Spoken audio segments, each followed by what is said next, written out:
Welcome to the My Relationship Fell podcast, where love life blunders transform into epic comebacks. Dive into juicy stories, face tough truths, and spark powerful transformations. And now, with this week's episode, your host, Bryan Power. Everybody, welcome to the My Relationship Fail podcast. I'm your host, Bryan Power, and I'm on a mission to help save as many relationships as possible. And today I've got a guest that's going to help us do just that, Rylin Rossano. Very good to have her. I'm so excited to have Rylin here with us. Let me tell you a little bit about Rylin. Rylin Rossano is a writer. She's a podcaster and creator based out of Miami. At just 19 years old, she's the author of 2 books, Everything Was Here But You and Once Upon a Time, I Survived Myself, both exploring themes of healing, heartbreak, and personal growth. While many people might look to Rylin as a young creator, her journey began much earlier. She graduated high school at just 15 years old and has spent the years since building a life centered around storytelling, wellness, and honest conversations about emotional growth. Pursuing her master's in psychology, Rossano uses her education to foster her work. Rylin is also the host of a global wellness podcast called Take Care of Your Body by Ry, which has reached over 5 million streams and downloads. That's quite a bit. On the show, she speaks with authors, experts, and creatives about mental health, body image, relationships, and learning to rebuild compassionate relationship with yourself. Through her books, podcasts, and online community, Rylin has become known for writing the things people feel but often struggle to say out loud, creating spaces where vulnerability, healing, and self-discovery are not only welcomed, but encouraged. Rylin Rossano, welcome to the My Relationship Fail podcast. Hi, I'm happy to be here. I'm sorry for that little bio. Wait till I turn 20. Oh my God, it's just going to keep growing. It's going to be, forget it, twice as long. I'm excited. I'm so excited. I had an absolute pleasure being on your podcast last year. And I just remember when I got off that podcast, I'm like, man, that's a really awesome young lady. You got a really cool vibe. Got just a real great stuff going on. Like for 19 years old, you're impressive. 2 books already. I mean, I'm 57. I don't have 1 book yet. So at 19, you got 2 books. You got your own podcast. I mean, you got it going on, girl. I needed that. Sometimes I feel like I get in my own head. I'm like, what more can I do? I need to do more, like more. So it's cool to like have that reflected back to me. I mean, what were you like at 19, Bryan? I was a hot mess. I was just trying to survive. I had no self-confidence, didn't know who I was, all that complicated stuff from my childhood experiences, which really kind of left me, figuring things out for really my whole life. And a lot of times our childhood shape us, right? But somehow you've managed to put a really great resume together at just 19. And if you think you need to do more, wow, you are going to be an overachiever big time. That's definitely it. I mean, I don't know. I feel like when you go through stuff and you go through hard times, like instead of sitting there crying on the floor, eating ice cream, I mean, God forbid I do, and I'm young, and obviously I do get upset. I'm very emotional. I'm like, you know what? Yeah, I'm going to cry about it. I'm going to feel my feelings, and then I'm going to turn it into something because someone out there is feeling the same exact thing. Man, I love that. That is awesome. That is what this show is all about. It's about turning those difficult experiences, those challenges into something great and using that for learning experiences, right? And then growth. And when we can do that, man, we can really set ourselves up. And it sounds like you've already got that understanding. It took me a long time to figure that out. I always thought I was being punished. I always felt like, the universe hates me. And, I was just making my life so hard so that it would be difficult. But the truth is, those challenges shape us. They create us. They make us stronger, sometimes smarter, wiser in different ways. And ultimately, we can use that for really great stuff. And it sounds like you've learned how to do that already.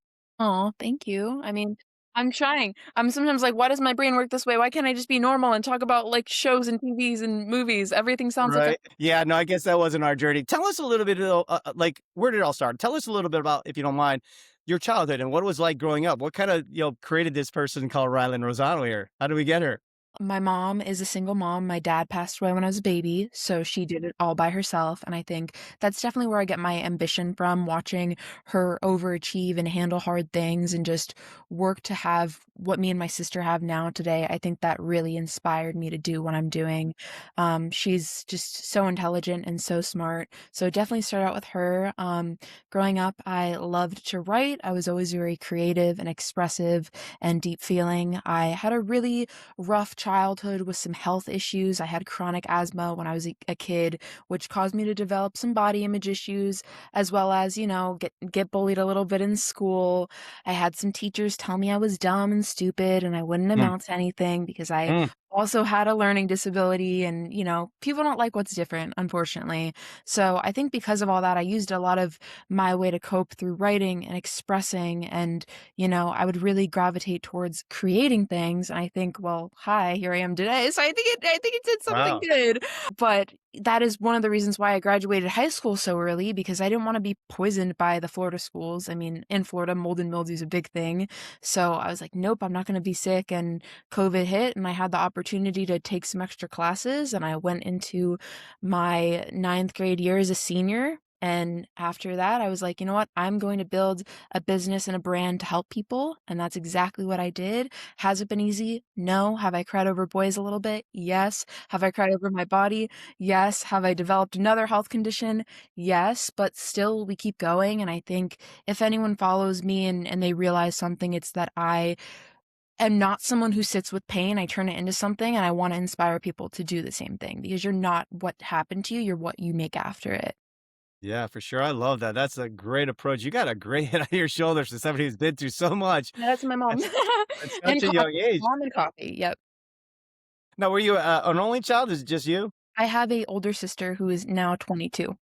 She's Okay. my best friend. I She's old. literally She's wicked old. Yeah. she's in law school, like, she's a genius. Oh, wow. Wow. So she two brilliant young ladies doing some great stuff. And wow, that's amazing. So wow. So and you grew up down in the Miami area, is that right? Yes, yes. Yeah. And you're still in that area today? I'm still in this area today. I wanna I get love out of South Florida. Florida. Eventually, I will. Yeah, I love South Florida. I spent 25 years in that area for sure, and I miss it sometimes. I'm up in the Boston area now, but I love South Florida. It's a great place to be for sure. So you went through a lot. Now, as you start to get older, your wicked old age of 19, you started to date. You talked about boys and stuff a little bit. So when did you start dating, if you don't mind me asking?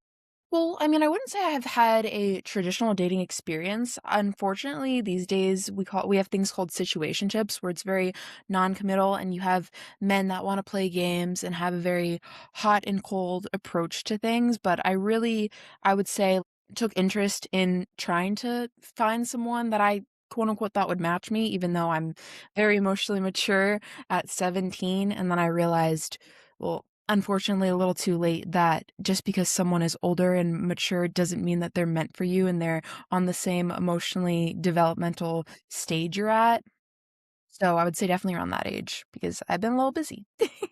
Gotcha. So you were dating a slightly older fella, and you think, well, he's a little older. He's probably got his act together, maybe a little bit more. He And definitely did not, and right. he gave me a little bit of trauma because it was not nice and very manipulative, and, I think people bring ego into everything, and unfortunately, it's like, if you wanna act that way, that's not really how what are you gonna get out of that besides hurting someone, you know?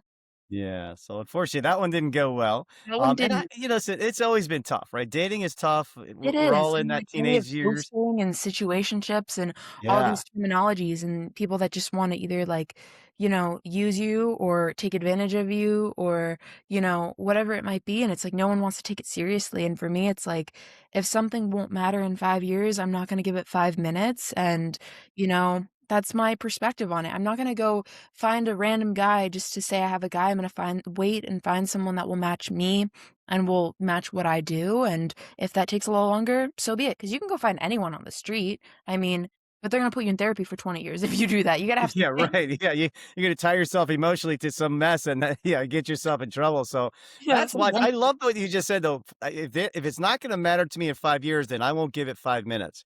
I won't. I Man, I won't. love that quote. That's great. And, like, when I say that, you can use it, totally quote me. When I say that, I don't mean, "Oh my god, we have to, like, be together for 5 years." I mean, Right, in 5 years, I wanna look at this and say, "I learned from it. I'm okay with that. I don't regret that. It taught me sure, something." And right. that's how I approach things. I mean, I've had meaningful connections with people that have shaped me and changed me, and I know in 5 years, "Oh my god, that helped me be a better writer. That helped me become someone." And I think that is what's important. You don't wanna leave a relationship and learn nothing because why were you even in a relationship in the first place? I think relationships are the best form of self-discovery we can find because it's almost like a mirror. You learn what triggers you, but you also learn what, is good about you, how deep you love, how deep, you bring something to the table, and I think that's what's beautiful about it. That's awesome. I love that approach. And so you're out there dating in the world. I mean, for young people today, what is it like? I mean, for me back in the day, we didn't have all these apps. We didn't have all that. We were lucky if you went to the school dance twice a year, and maybe like it was we were going to the mall, maybe hoping to meet some girls there. Like, what are kids doing these days? Are you using the apps a lot? Is that a prevalent way Kids to kind of meet A and lot of greet? kids will use apps like Snapchat to meet Okay. people. So we have Tinder, we have, Snapchat, but the online world has grown progressively. I mean, obviously we all hear about AI and all this and that, and that's how we meet people. I think it's so interesting. I was telling one of my professors the other day, statistically, no one sits down at a cafe and talks to people anymore. We're all on our phones. So it's Right. like whether it's an Instagram DM or a Snapchat quick ad request, or which is insane, by the way. Like, you can meet people all over the world from Snapchat quick ad. You should totally do a podcast about that. I'm like, how the heck does that even happen? Which is insane. But from that to Tinder to all these online platforms, that's how people meet people. And sometimes it goes somewhere and sometimes it doesn't. And I think it sucks because a lot of times when you're like, oh, I got my heart broken, you're expecting it to be this guy like at your doorstep breaking up with you, dropping flowers. And now sometimes it's just like someone sending you a really shitty text message saying that they can't do this anymore on Yeah. Snapchat. And it's like, dude, what Oh, the hell? Like, you don't even get the last hug goodbye or something. It's just right? like No, it's like, sorry, can't do this anymore. It's like, I just got up. I'm trying to have coffee. Like, what are you doing? And I yeah. think from that, it's like interesting because ambiguous loss is really fascinating to me. I think it's insane how even if something wasn't traditional, it can still be formative. And if it doesn't have a full closed up bow on it, Right. it's like, what the heck do I do now? I have to give myself the ending. But sometimes the best ending is the one you write yourself and move forward and maybe publish it. Yeah. Oh, I can't wait. We definitely got to talk about the new book. But before we get into that, I mean, so have you had multiple experiences dating, or is it just maybe the one guy? Are there Mhm. several relationships that have shaped your ideas about that right now? Or There was definitely a really formative connection I had after that really toxic situation with the older okay, guy. there was, yeah. I think that shaped me into who I am today. After the first situation, I was extremely upset. I was heartbroken. My sense of confidence was knocked down. This guy, again, like I said, was manipulative, nasty, not Mm, not who he right, should have not a been good at one. Yeah, the age not of a good 20 experience. years old. Right. And, me being 17 and cute and sensitive, and that's the thing about being a writer is you're sensitive and you're vulnerable and you're expressive. So that was me. I mean, it really shattered my sense of worth. And after that, I went on Snapchat and I found this really sweet guy, and it was long distance, but it really formed me into being who I am today, and he means a lot to me still. It can't really work out the way I want it to right now. Maybe one day, who knows? A Yeah. lot of love for him though. I think you really love someone when they help you, keep going with your work and your writing and you publish partially a book about it? Yeah. Yeah, yeah, right. So the second experience has been a little bit better for sure. So you It learned a it lot from that definitely first one as what to maybe not get what into. not to do, and the second one kinda opened my doors to how much I do love and the capacity of love I do am able to express, and, like I said, Yeah. this guy, he was a really sweet guy.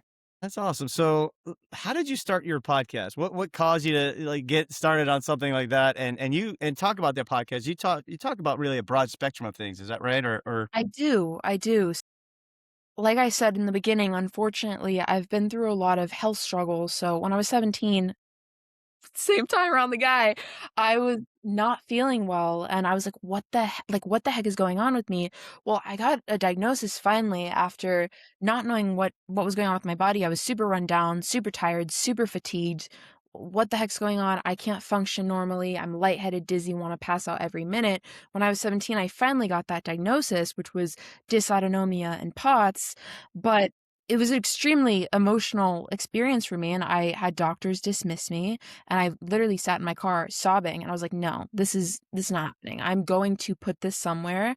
And I had on a sweatshirt, and it was like, "Take care of your body," and it was from a wellness brand I love so much. It was so cute, and I was like, "Buy Rye." And literally that day started in my car. I thought it would go nowhere.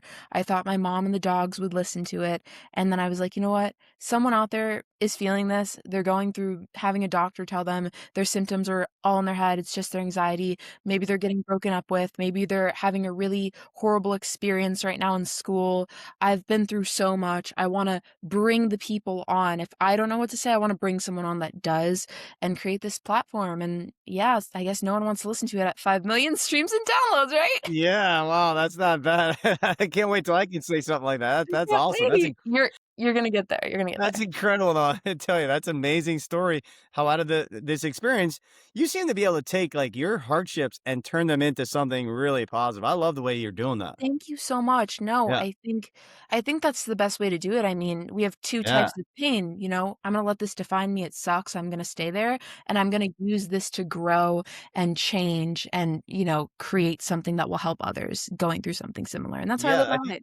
that's the difference between you and me, though. I think because when I was younger, I didn't let it teach me in that sense where I could grow and change, and I think I stayed stuck there way too long. And rather than being able to use that experience, I stayed stuck in the emotional pain of it all and confusion of the experiences and stuff instead of saying, okay, let me learn from this and grow and take all that information and kind of process it and turning it into something wonderful. Now, as I'm older, I like to think I'm doing better at this and And certainly went through my you are, come on, you are. You did a great episode on my podcast with me. I was like, "Oh my god," thanks. like, Yeah. I love this so much, so you're really inspiring, so you're doing Thank great. you.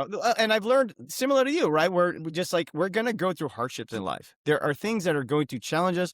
There are things that are going to be difficult, and ultimately, we can take it, like you said, we can use it to let us break us down and keep us stuck in that, or we can learn from it and take it and grow and make it into something beautiful, and then give it back to other people so they can learn and grow and have something awesome come from that as well. And I think that's what you're doing. You're showing people how to do it in a way that maybe a lot of people like myself didn't know how to do. So learning from something like that. Yeah. Well, I mean, I'm trying, and I'm not gonna lie, therapy has been amazing because I have realized like certain things for me, like not having a dad has shaped how I view men.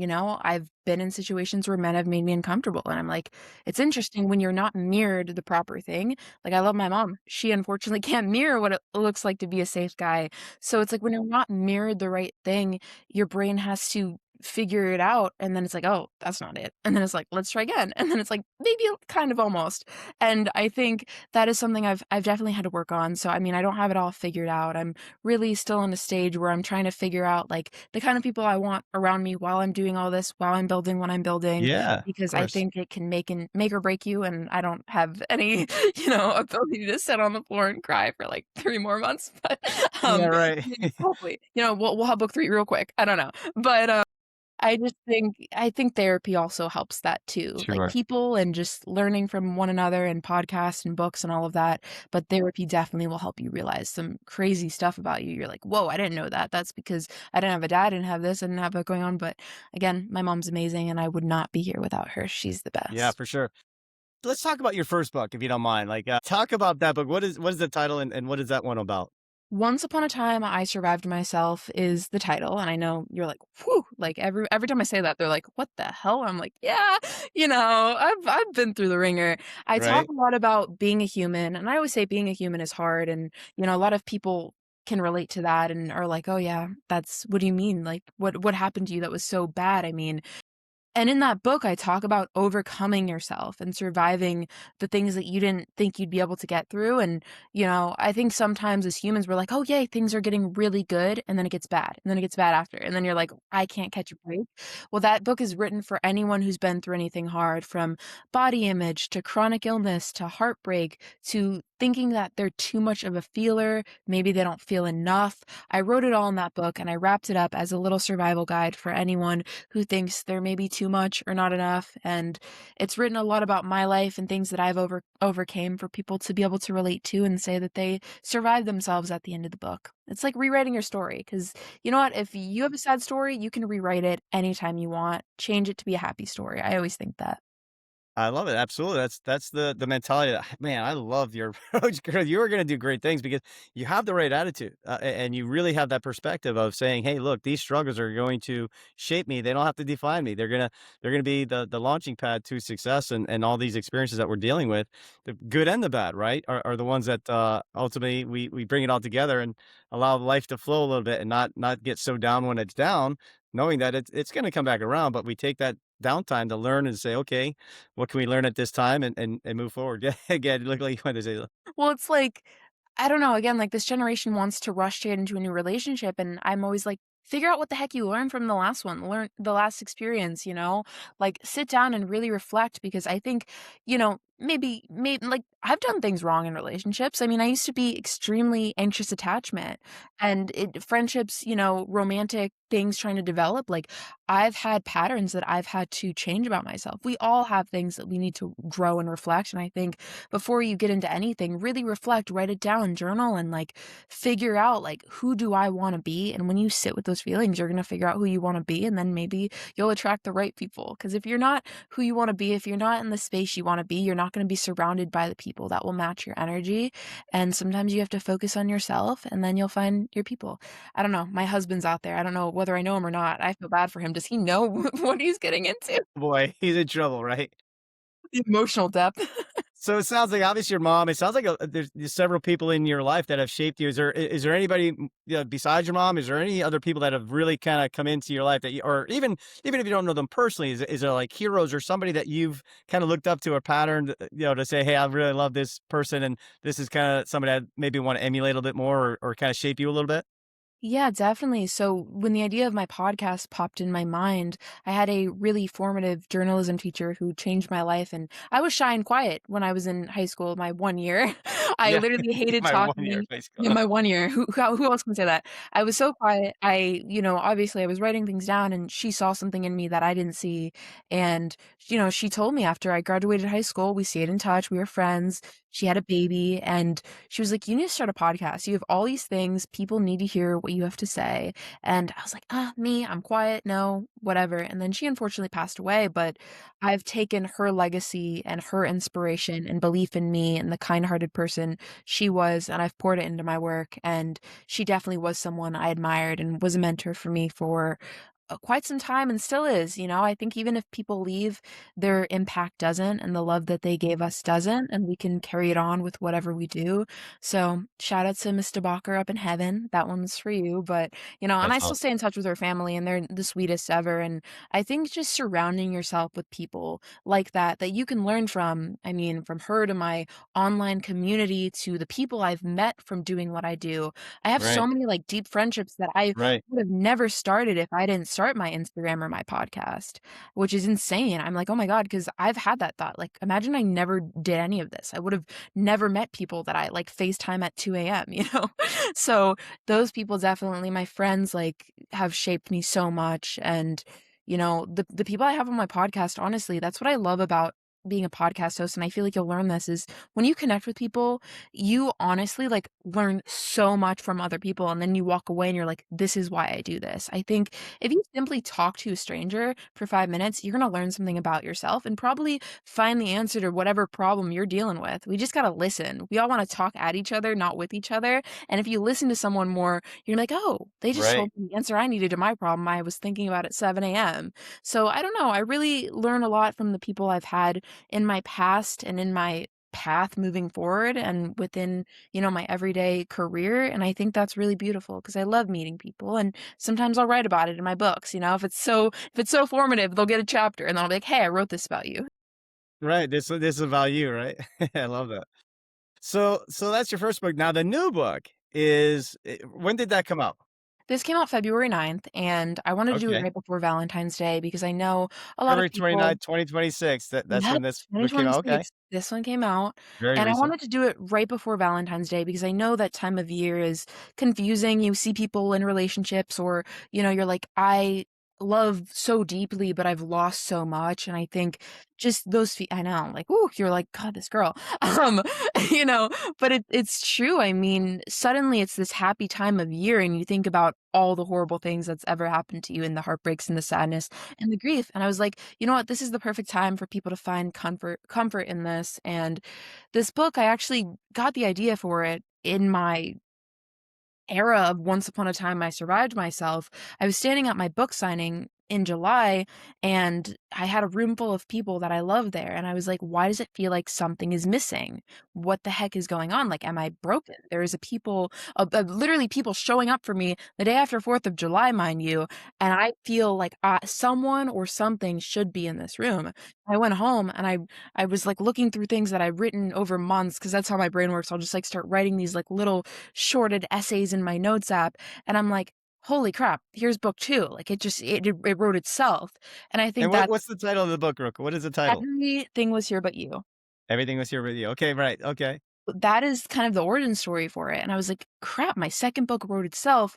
Here we go," and I just started, like, writing down, like, these really deep feelings, and I turned them into these pages, and I was like, "Oh my goodness." But, I think we all have this pressure to want to find someone, to want to fill our life, and sometimes you're like, "Oh, I'm successful, but why does it feel like I don't have anyone to tell that to?" Like, if you don't have anyone surrounding you that loves you, it almost is like, is that actually legitimate? Like, am I actually doing the thing? So this book is pretty much written about love, It loss, sounds grief. like that Jerry I'm sorry, it sounds like that Jerry Maguire experience, right? Where it's like, he had everything, but then he realizes he's got Literally, nobody to share it with, and it's like, my mom "Uh-oh." said that. My mom said that. Oh my god. Oh, you did? Okay, good. I'm like, she made me watch the movie. I was like, "What the heck are Yeah. you talking about?" She made me watch a movie, but it's like love, loss, and grief, and this weird feeling of I have the brand, I have the books, I have the podcast, I have whatever it might be, fill in the blank for you, but it feels like something or someone is missing, and I simply talk about that feeling, that loneliness, that sadness, that 2 AM, thinking thought process that we all wanna ignore, and I don't have all the answers, but I have the reflections, and hopefully the pages will share a little bit of who you are and what you've needed within them. Right, kinda connect on the personal experience where they can hopefully kinda resonates with them and can share that same experience through your book. Is the book, is it I mean, is it poetry? Is that right? Is it more of a Yes, poetry it's type it's more experience? of a poetry book. I mean, it's very, like, short essays. One thing I hate about I love reading, but I will pick up these popular books and I will be like, "I can't comprehend this. What the heck? Why is it written in this way?" Yeah. So I wanted to write in this very, like, short essay format where people can easily digest what the heck I'm saying. It's heavy, I don't recommend finishing it in a day, but it's very like, "Oh, wow, we're talking about this. I'm gonna turn the page, we're talking about this now." Like, it's very like you understand what you're reading and what you're grasping, and you can relate it pretty quickly. So that's what I wanted to do. I was like, "If I'm gonna keep writing these books, I'm gonna do it in a way where I would wanna read them." I love that. That's awesome. So is there a chapter, is there an experience in there that you feel is the most powerful or most touching or most memorable for you? Is there one that you love the most in there that you're pretty proud of or kinda resonates with you still? Honestly, like, I explore a lot of my empathy in this book, and I feel like that's what I love about it. Because, like, for a while, I've been like, "Oh, I hate being empathetic. I'm gonna cry for the rest of my life about things that happened to Right? me, forever." Yeah. But my empathy is my superpower. I can go into the grocery store and see all these kinds of people and then format this essay poetry about them and how, she probably lost her dad and she probably just failed her test and maybe she got heartbroken and, maybe he's going through a divorce and he got diagnosed with cancer, and suddenly I had this chapter called Everybody's Just Missing Somebody. And I would say that's one of my favorites because it really touches on the fact that, when someone dies or if something ends, you don't just throw it in the trash and never think about it again. You carry it with you. And I think those experiences really shape who you become. We don't need to run away from pain and sadness. We just need to let it walk beside us. And I think that's what I really love about this book is it's really relatable. It's not like my first one where it's like wrap it up, okay, I'm done. I'm not going to have that Right. crazy tragic era of this is Ryland's life. It's more like holy crap, like I'm probably going to relate to this book forever and that scares me, but also that's kind Yeah. of cool. Yeah, that's pretty cool. Definitely. That sounds amazing. So with the experience you've had, I mean, so far, it sounds like you're still hopeful about love, still interested in, like it doesn't sound like it. Some people get really, right, Oh, jaded, right? they They have some do. heartbreak, they get very jaded, they start, man And hating or avoidant, women oh my hating, god. right? I'm like, "Ew, how feel feelings, you little robot." Like, that's what I Yeah, look at these right? avoidant people, and that's what I think. I'm like, "Please, God, like, I know it's in there. Like, I can fix you, but I can't, but never mind." Yeah. But it sounds like for you, you take it for what it is. You really kind of internalize this stuff and really kind of think deeper and kind of grasp like the deeper meanings to the experience itself. And at the same time, you don't let it ruin you. It actually seems to be shaping you into this really well-rounded, knowledgeable, empathetic, kind, loving, intelligent young woman. And you're headed towards practice, right? You're looking to get your master's. Is that correct? Yes, in psychology. In psychology? Is there a particular field that you're looking to go into specifically or I wanna practice that work you're with looking to do? kids. I wanna work with kids. I You really wanna look do. at I kids. wanna work with young kids and, I think a lot of our issues and thoughts and feelings start when we're young, and if you repress them and you don't feel them, I think that shapes who you are as an adult, and I want to really help kids feel their feelings and feel safe too and inspire them, and it'll be cool to also have my books on the coffee table of my office, kinda, you know? Yeah. Yeah, right, yeah, here, read 6 of my books. Yeah, I'm literally. Here you go. 23, here's my 6 books. Literally, literally. But, no, I wanna work with kids. I wanna really help people feel things and not be scared to feel things. Because I think, doesn't matter what age you are, I think, unfortunately, we've all been taught that feelings are gross and weird and, you shouldn't have them and you shouldn't feel them, but it's like, feelings are really beautiful. Like, it's insane that you love something or someone so much that you're gonna get upset about it if it ends. That's how I think about it. Like, wow, like, that love runs deep. And the thing is, a lot of people think, like, "I'll never love again after this person," but it's like you did it once, it's in you. You just gotta, like, Yeah. protect it and keep it safe and not rush to find someone else afterwards, and that's how you get heartbroken, and that's I how you love it. get Yeah, jaded. you take it for learning experience. You learn how to maybe protect yourself a little bit better. Maybe next time you learn how to vet, the dating experience maybe a little differently, and maybe not rushing into it, like you said, just taking your time with it, and hopefully, get some additional tools. That's the thing for me. When I was younger, I really had no clue how to have relationships, and nobody really taught me how. Like yourself, I was, raised by a single mom with my brother, and so yeah, I didn't have a dad. My dad was battling addiction and was in and out of my childhood. When you come from such dysfunctional like type background experience, it's very hard to know what to do, learn how to have relationships, and you can battle. And just like myself, I was in and out of relationships my entire adult life, and really just kind of struggled to have healthy ones because it wasn't modeled for me. And you see so much on TV and these movies, and a lot of that's garbage too. You can't, you know, a lot of what you're learning in there isn't correct either. So you find out, the hard way that these things don't work. And it's like, who do I listen to get this stuff? And unfortunately, sometimes we definitely got to go through our own experience.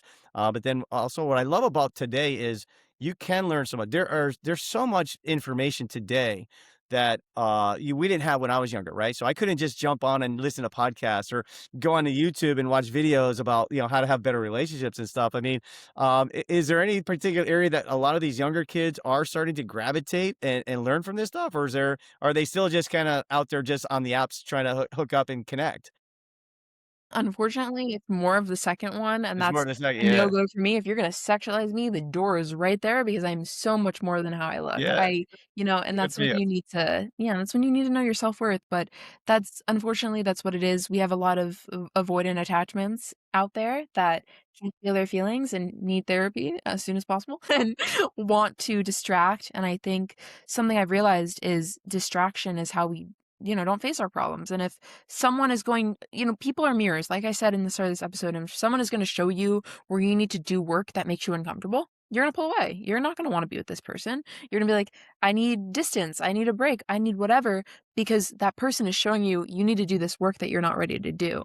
So, unfortunately, I would say out there is a lot of chaos, a lot of avoidance, a lot of people that don't wanna feel these deep inner issues and just wanna drink them away or use them to hook up and, Right, you know, push them towards negativity, but it's not all men, it's not all it's not just men, it's also girls. I've seen girls, just distract themselves and, unfortunately, I knew someone who didn't have a dad and she just would hook up with different guys, and I'm like, please focus on school. Please push that towards something positive.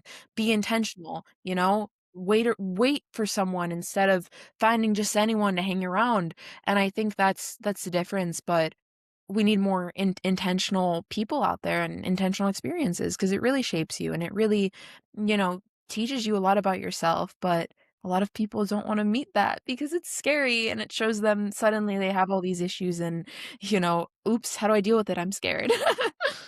Right. I think unfortunately, we're not taught how to have good relationships. Not It's stuff that should be taught, literally as you're growing up, maybe through junior high school into high on here. school, right? Yeah, Yeah, that's why we're here, right? We want to help people do that, exactly. right? Dream team, Exactly, exactly. That's why we're here. Exactly. But it's so sad because if this type of stuff was taught in high school and stuff like that, I think a lot more kids would be able to, avoid a lot of the mistakes that that they're making now, and ultimately, won't spend that 10, 20, or like me, 57 years of my life trying to figure out how to have good relationships. I mean, yeah, I mean, so is there anything that you think like these younger kids could be doing?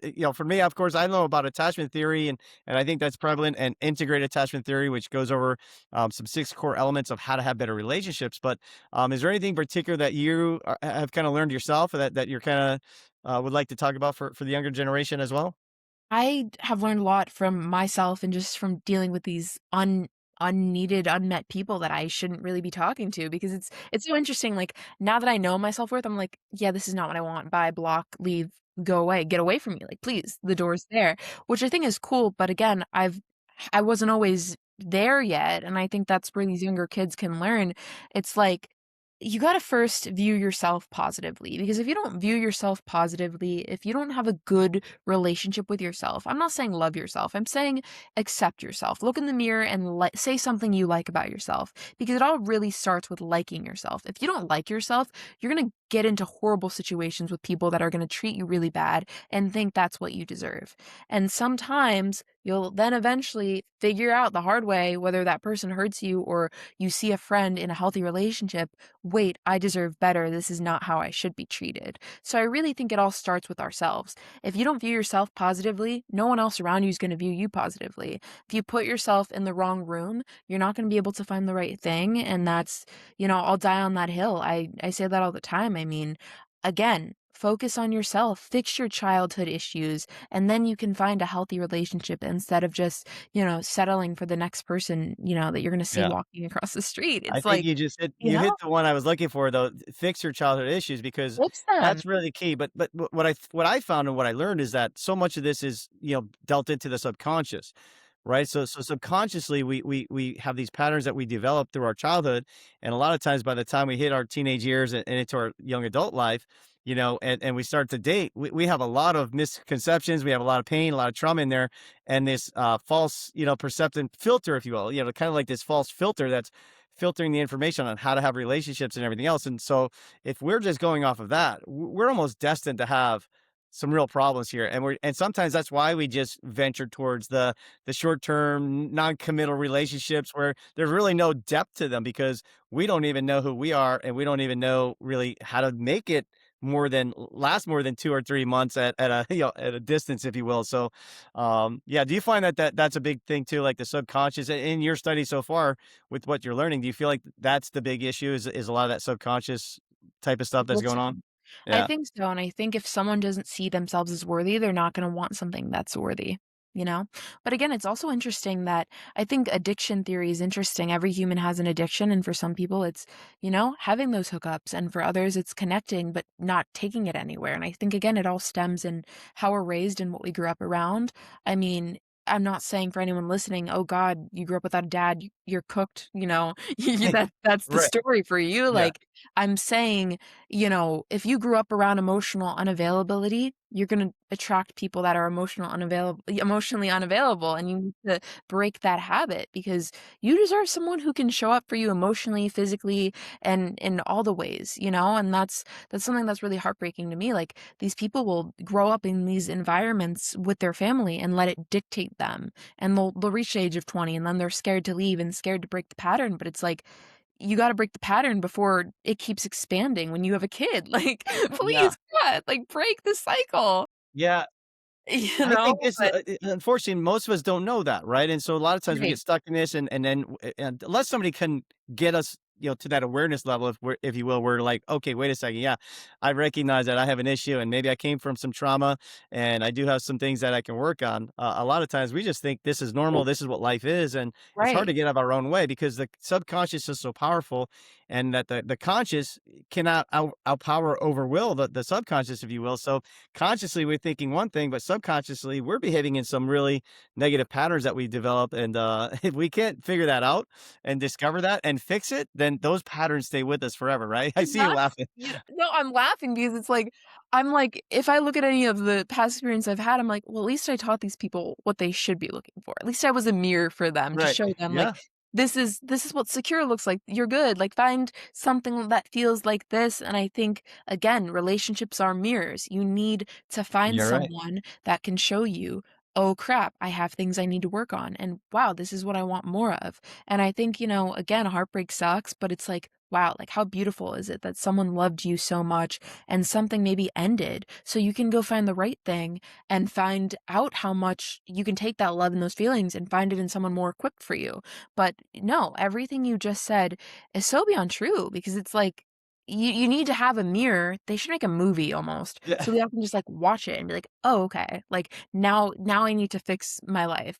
But Right. you need to have something that shows you like you're not stuck here forever. And unfortunately, unless you find a person that can show you that or find an example of that, you're gonna have to figure it out the hard way, and it's not gonna be very healthy for the people trying to date Yeah. you, love you, want to show up for you, you know? Yeah. No, 100%. That's amazing. I love that because you're right about the mirror thing. Because with my wife and I, we were together almost 8 years when we finally had some real problems coming up, and we actually wound up separating for a little while. And through that separation, we discovered that a lot of the things that she was saying was wrong with me was actually hers stuff, and right, and everything that I thought was kind of wrong with her was a lot of my own stuff. So that mirror, if you will, right? She was my mirror, and I'm her mirror.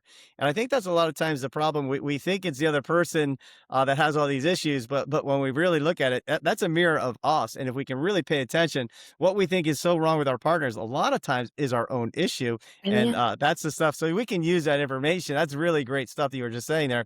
We can use that to learn about ourselves and not put the blame on our partners all the time. And I think that was a big thing that helped save our relationship, was that we were able to finally recognize that and begin to fix it and heal that and use that experience for healing and growth. And so if you're in a relationship now and you're struggling and you're and you're always complaining about your boyfriend or girlfriend because they're this way or that way, you may want to take a look at that and think, is this me actually? Is actually who I am? And a lot of times it is. So it's very important. I think it's one of the most important things you can learn in a relationship is to not point the finger at the other person, but rather look at how you're showing up in that relationship. And a lot of times, yeah, you'll find that the things you hate about your partner are the things that are actually about yourself, right? it's interesting how that works. We all want to be like, oh, it's not me. And then you're like, wait a minute, it might Yeah, be. exactly. What do you got going on now? We're gonna head towards the end here, but some final thoughts. What do you got going on? What's your future here? What's the future for Rylin Rossano? What can we look for you as we go forward? Honestly, I mean, I feel like we have some books in the future. I'm just really embracing the era of Everything Was Here But You because, she's still fresh, she's still new, and a lot of people I think can really resonate with that message. So pushing her out, making sure that she gets to the audience she needs to, you know, find, Can you I can you think. give us a quick read out of there? Is there like a little Yeah. Ooh. yeah? Yeah, give us a quick read. Let us hear a little bit about that. What should I do? I Is gotta there find one that's good? I put you on the spot here, so okay. The almost I lived in. There are places we never are meant to stay. We just get caught in the feeling. The warmth of a text at 1:43 a.m., the softness of a voice that said your name like it meant something, the comfort of pretending it was enough. Something it's not the leaving that wrecks you. Sometimes it's not the leaving that wrecks you, it's how long it takes to notice they're already gone. I Mm, lived in the almost for too long, almost loved, almost chosen, almost stayed, almost healed, and I tried so hard to make a home out of a hallway, to believe that if I kept the door cracked, they'd come back different. But some people only show up when the music's playing, some only clap when the party's loud, and when it ends, when it's just you and the confetti and the questions, they vanish. You start to realize who never intended to clean up the mess with you, who liked the shine but not the softness, who saw your heart as something temporary, borrowed maybe, breakable definitely. I spent so long begging silence to answer me, so long blaming myself for what someone else couldn't hold, but I know now almost don't define you. They stay. They don't stay, they haunt, and I'm done being haunted by someone who couldn't even say goodbye. This chapter isn't about them, it's about what I became when they left, the girl who still cries quietly in the dark, but doesn't apologize for her softness, the one who stopped rewriting endings and started writing beginnings that didn't need them in it. Healing came like a whisper I almost missed, but it came, and so did the realization that I don't need them to come back, I just needed me to come home. Love that. That's awesome. Thank That's really, you. my goodness. I wish I could write something like that. That's pretty in touch. Thank you so much. I love it. I don't That's know, brilliant. again, like, turning those negative relationships and those almost and those, "Oh my god, I didn't deserve that," into something where, for me, it's like, it's my writing, and then I think what I love about writing is, I write about a person or a thing or an experience, and then someone that I've never met can relate to it in some other Yeah. way. Like, just today, actually, this guy I posted on my Instagram story, he found my book, and he was actually he lost his wife, and he was really sad and missed her, and went on Amazon to buy her perfume because he missed her so much, and my book popped up in his recommended, and he got my book, and he said it saved his life and it changed him. I Wow. was like, "What the heck?" Like, oh my, like, I was like, "How do I even go about my day? Like, what do I do after reading that? That's Like, how do I function?" But it's insane because, I mean, yeah, I talk about grief and, a little bit in the book, but I didn't write it because I lost someone. So it's insane that someone can read my book and interpret it into their own situation. right. And that's what I love about writing. I mean, even if the story's not permanent and, the person leaves your life, if you write about it, it becomes permanent, and then other people can read it and interpret it and pass it around, and it can help them all heal and, relate and gather people together. I love that. So your writing is really touching people's lives and changing and even saving lives out there. That's Yeah, amazing. yeah, where I'm like, I was crying this morning. I was like, "Oh my god, now I'm gonna have a podcast. Let's hope I get it together." Like, I love it. I love it. You're a beautiful soul. I love what you're doing. It's awesome. If people want to follow you, connect with you, kind of be in touch with you, what's the best way for them to kind of stay connected with you? Well, like we mentioned in the beginning, I have a website. It's Rylin, so it's Rylin, Rossano, Rossano.com. That Italian last name right there gets you There every you go. time. That's right. Um, and then my podcast Instagram, where I post all my podcast stuff, is Take Care by RY. And if you want to stay up to date with my writing, my author and life account is Rylin Rossee. So I'll post like book snippets and, what I'm up to behind the scenes, all that fun stuff. So if you want to go check me out there. What about your podcast? Can they connect and listen to your podcast on the website? Yes. So my podcast is on the website. It's also on all streaming platforms. Just search Take Care of Your Body by RY, and it will pop right up and hopefully feel like a hug in your ears. You'll learn something new. I mean, I had Bryan on. I have really cool guests on that will It's a give great some podcast. I insight. love it. You got such a cool vibe. You really chill. Love the way you do things, and you're just really so talented for so young, and you got a Thank great you. perspective on everything. So I think you got an incredible future, and you're changing a lot of lives out there. So I Thank hope you. I could be like Rylan one day here. I mean, that's an honor because I love what you do, and honestly, when I had you on my podcast, you healed me, and you probably didn't realize it, but Wow. it was a really healing conversation, and it was Awesome. needed. So you know what? When I do find Mr. Right, you'll come to the wedding. Come on, Oh my goodness. I can't wait. you I'm know? excited. That's awesome. I look You'll be forward like, to it. "Dude, we've heard so much not about you because nothing's been healthy."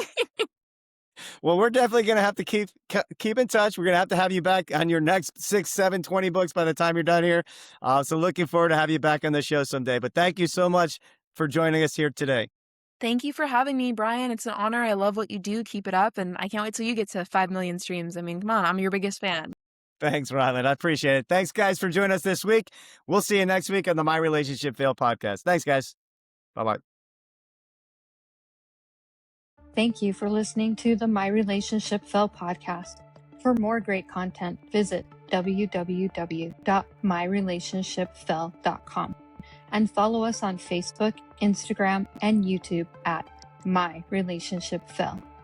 Please be advised, the information presented on this podcast is not a substitute for seeking help from a licensed mental health provider. Until next week, take care.